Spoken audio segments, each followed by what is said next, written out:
Nandito po ako sa Tagata Temple. Ito po yung dito sa Japan, pag may gusto kang healing, sabi nila, pag gusto mong mabuntis, dito po kayo pupunta. Hahawak kayo sa ari ng, yung katachi niya, ari ng lalaki. Hindi po basta dito yon. Talaga pong siya, tawag dito, nagpipray ka para mabuntis. Dahil may corona ngayon, ang sabi dito daw maghuhugas ng kamay. Dati kasi may tabo, parang tabo na pinangalan. Ngayon dito na lang, pag maghugas ka ng kamay, gagawin mo sa may temple. Ayan, lahat sila dyan maghuhugas.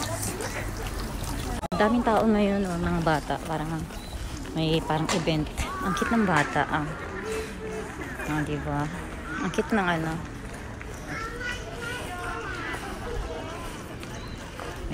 mga bata. Ayan po. Mga ang dami Ayan, pag may mga wish ka, ayan, dyan na ilalagay. Ayan, dyan. Ayan. Ayan, yung mga katachi na yan. Ayan. Pati ba to, diba? Hindi po yan bastos dito. Ayan. So, ayan.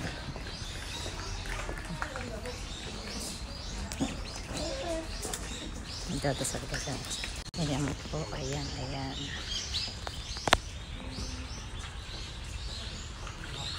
Ang pera. Wish ka. Wish.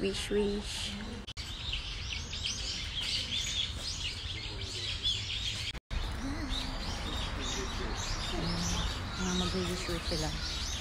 Temple po. Ayan, ating sintahan. Ayan.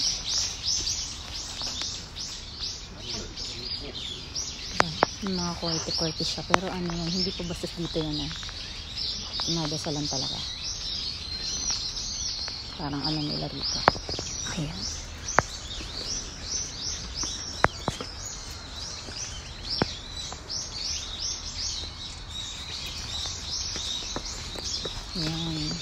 Yan po sa loob meron pa nakatago, diba?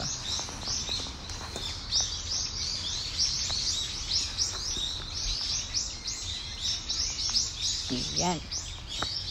Nakailang balik na po ako dito. Pero yun nga, pinasyalan ko ulit. Maraming mga guide na pumupunta dito, yung mga ibang lahi. Siyempre, parang kakaiba para sa kanila. Kaya dinadayo. Temple po siya, temple. Ari ng lalaki.